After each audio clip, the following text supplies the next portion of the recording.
The CNBC Disruptor 50 list highlighting key players across 27 industries. Companies that are innovating and revolutionizing and disrupting, of course, their respective sectors. Our Julia Borston has fronted this fascinating CNBC initiative. She joins me now, and so does the man behind our #1 disruptor. It's SpaceX, and Elon Musk is here. Welcome to you both. Yeah, thanks for having me. So SpaceX chosen as the most disruptive company. What is your vision? Well, for SpaceX, I think what we've done thus far is relatively minor, honestly. I'd characterize it as evolutionary, whereas what we hope to achieve, and perhaps can encourage the rest of the industry to do, is to achieve full reusability with rocketry. That's never been done. And you can imagine in any mode of transport, if there was not reusability, like aircraft or cars, that there would be very little use of that. So that's the thing that if we're able to achieve it, then I would say that at that point, that's really quite disruptive. What I'd say we've done thus far is, relative to that, moderately disruptive. You have a big commercial satellite launch coming up on Friday. Right. What's the next big thing in terms of the next horizon for commercial spacecraft?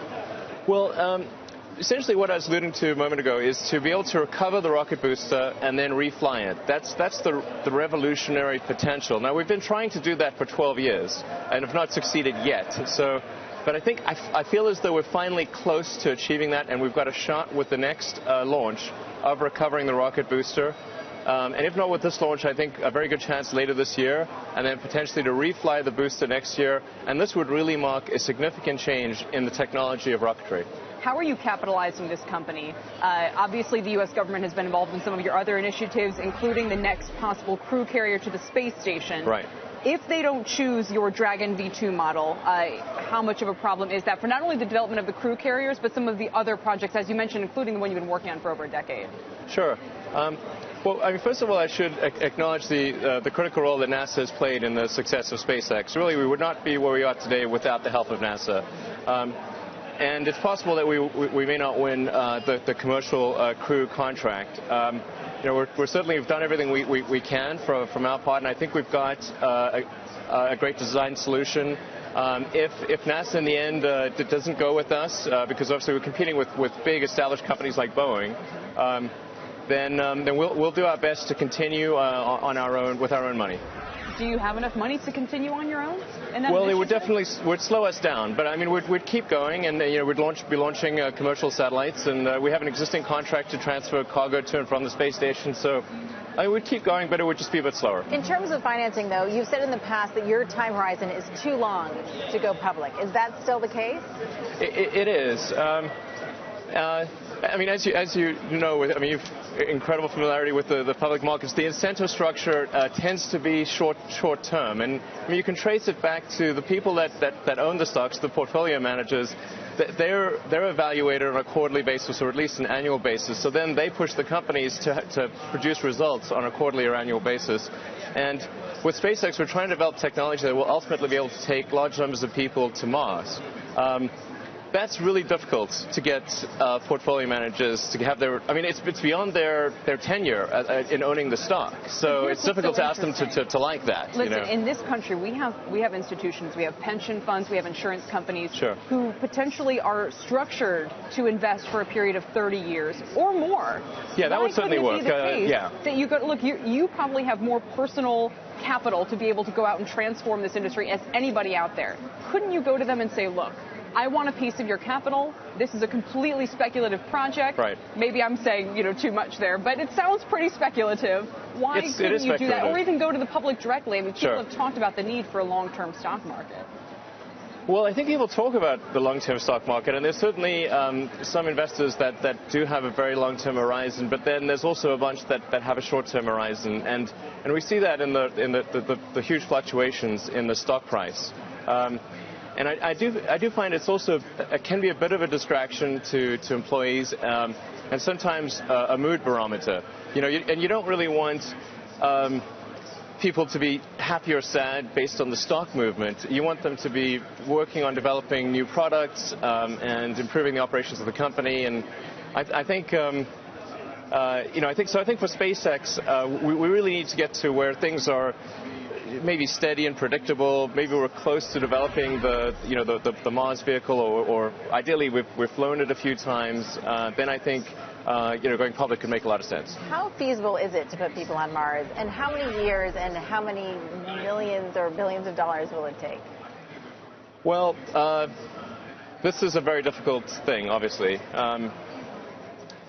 I'm hopeful that the first people could be taken to Mars in 10 to 12 years. I think it's certainly possible for that to occur.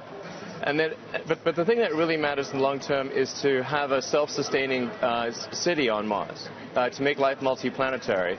And that will define a fundamental bifurcation of the future of human civilization. We'll either be a multi-planet species and out there among the stars, or we will be a single-planet species until some eventual extinction event, either natural or man-made. I wonder what the more difficult challenge is, getting people to Mars or getting a car battery that costs less than $5,000? Well, I think probably Mars. But, the car battery certainly is hard. And it's, I'm quite optimistic, though, about improvements in the battery price, or the cost of the battery, the fundamental cost.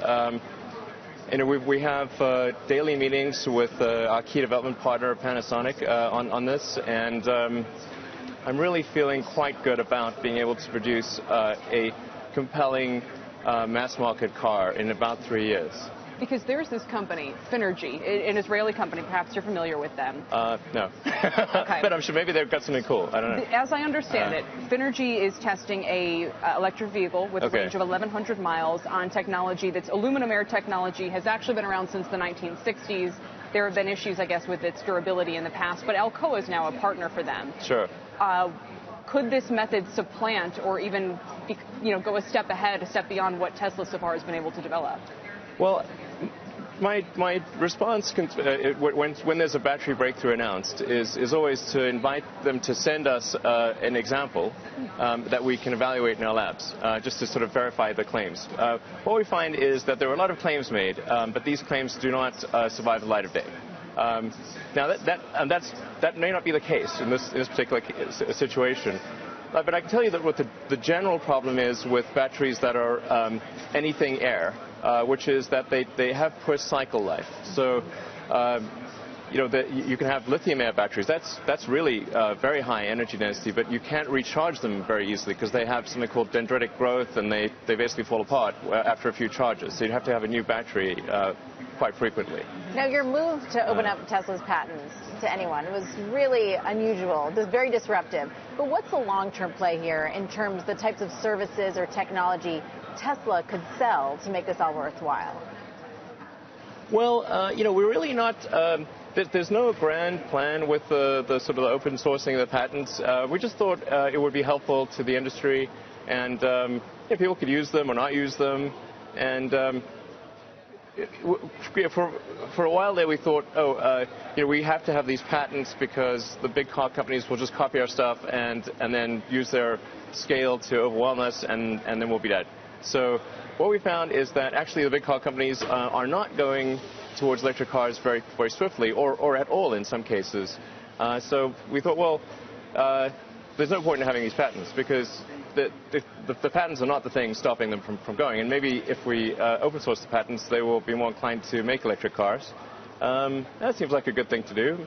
And yeah. What is the point of having electric cars, of having electric vehicles? In other words, is it from an environmental sustainability point of view? Is it a reduction of traditional oil and other fossil fuels? And I ask because more and more people are starting to say, look, if it takes the equivalent of lots of coal to power or to fire these vehicles, then how is that in our public interest? So I'm just curious what you think the point of having electric vehicles is. Right.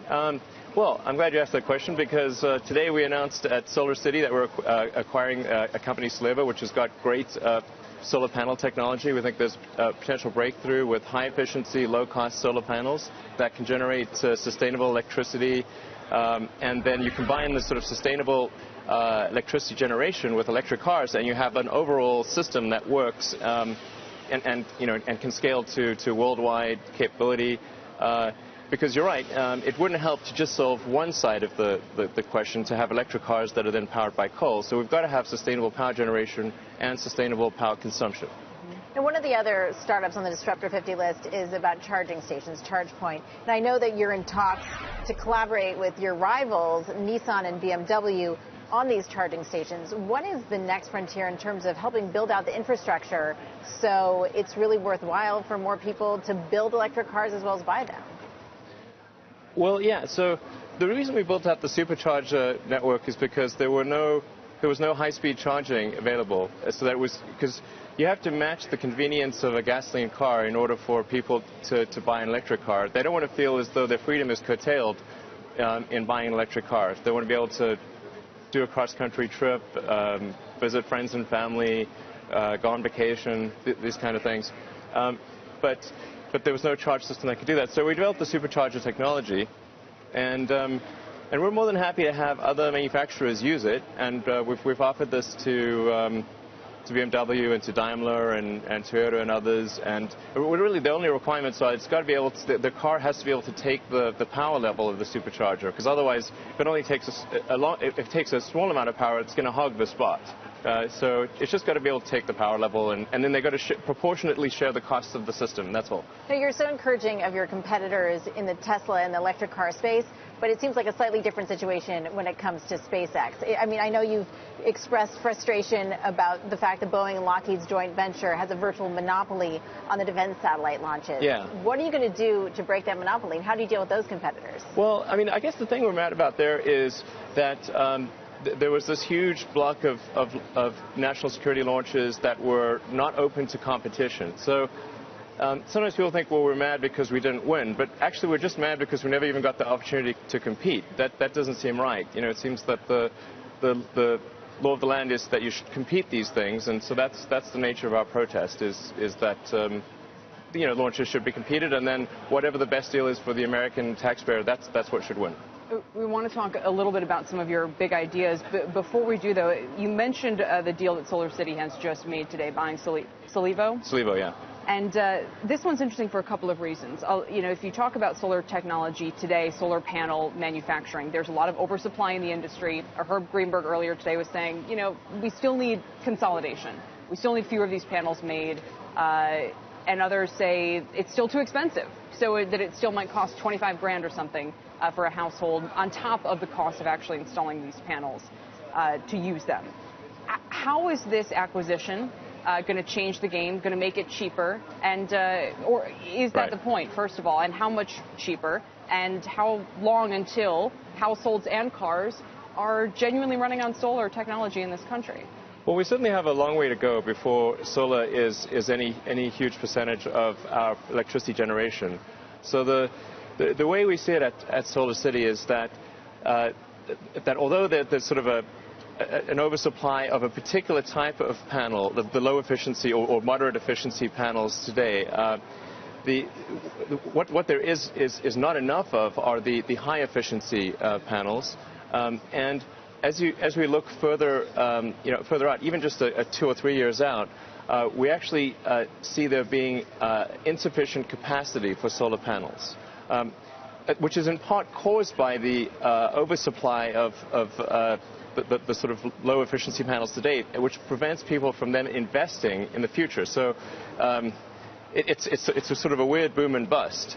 So it's sort of like in the bust times, you have to invest in order for the boom times to work out and not be supply constrained 2 or 3 years from now. So we're just trying to think a few moves ahead here, and also to make sure that the high efficiency panels are made in high volume. At the risk of sort of getting into a sort of slightly complicated situation, the higher efficiency panels allow you to have a smaller footprint of the solar panels. So you need fewer panels in order to generate the same amount of electricity. And the labor costs and the installation costs and the wiring and all that are proportionate to the surface area. So in order to lower the total system cost, it's very important to have high efficiency panels. Now, I have to ask you about a company that you invested in. As you said, you make almost no investments outside of SpaceX. Yeah, I'm not really an investor. You're not an investor. Right. I don't own any public securities apart from SolarCity and Tesla. That's amazing. But you did just invest in a company called Vicarious Artificial Intelligence. What is this company? Right. I was also an investor in DeepMind before Google acquired it, and Vicarious.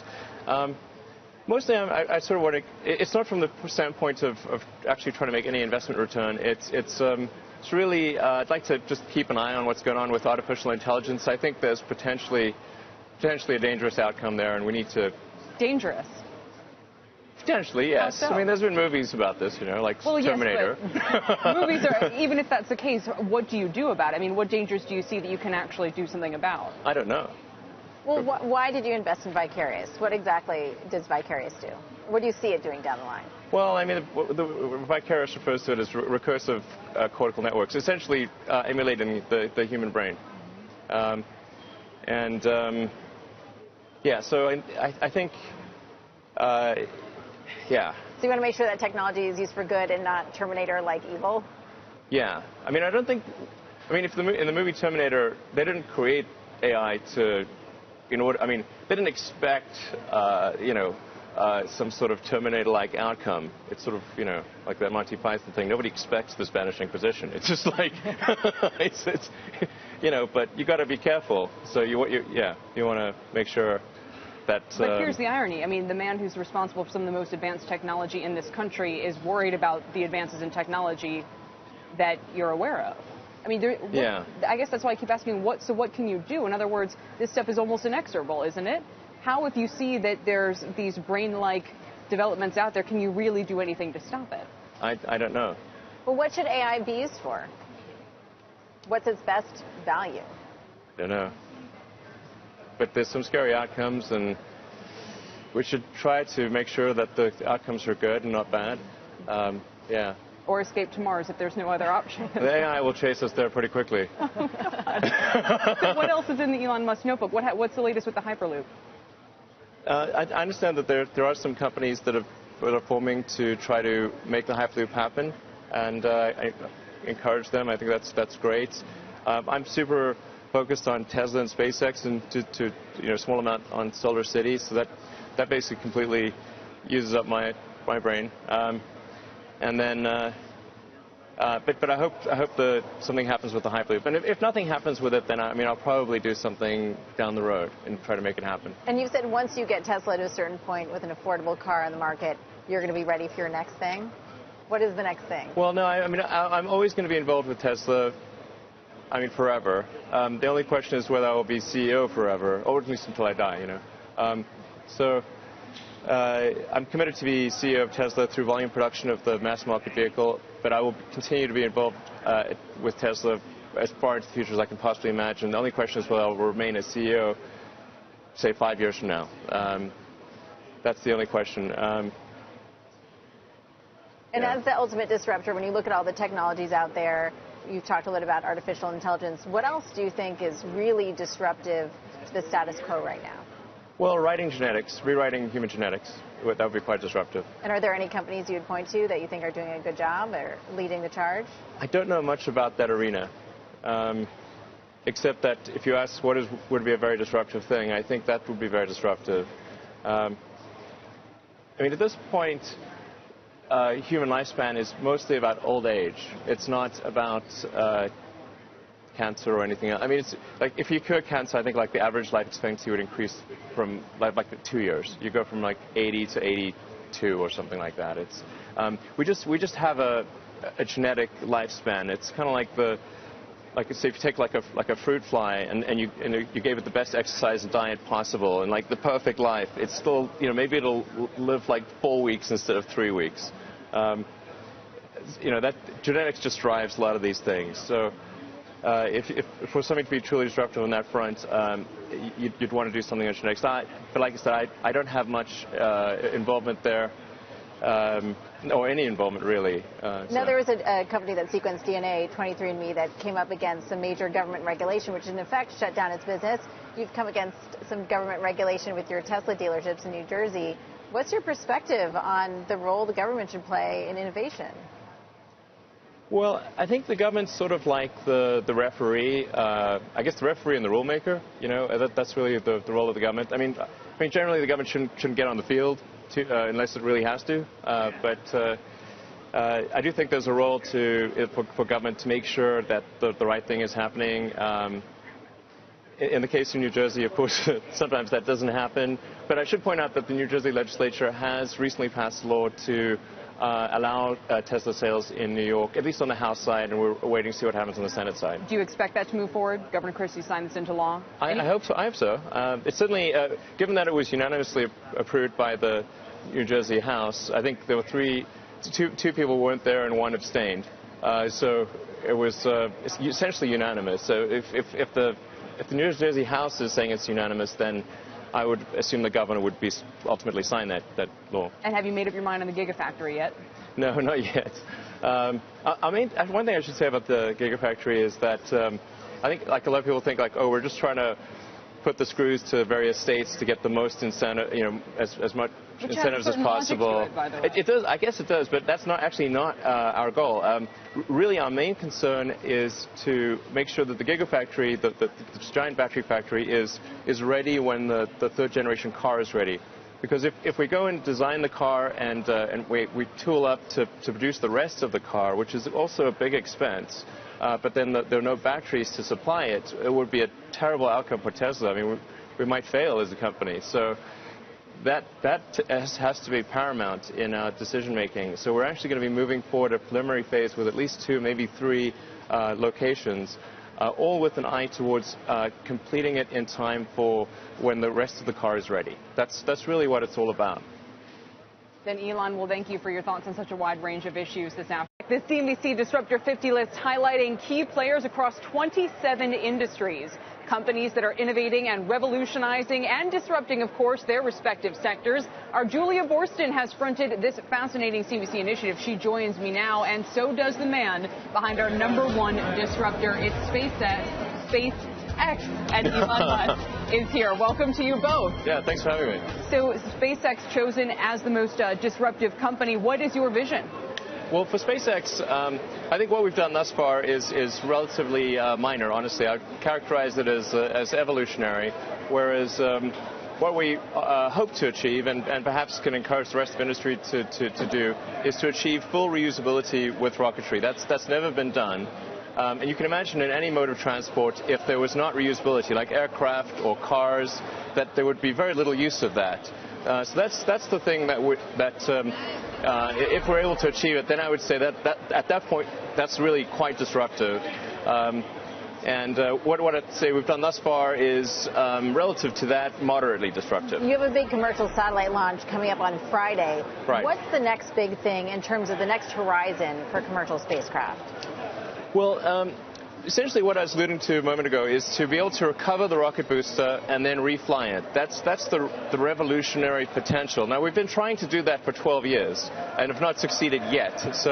But I think I feel as though we're finally close to achieving that, and we've got a shot with the next launch of recovering the rocket booster. And if not with this launch, I think a very good chance later this year, and then potentially to refly the booster next year. And this would really mark a significant change in the technology of rocketry.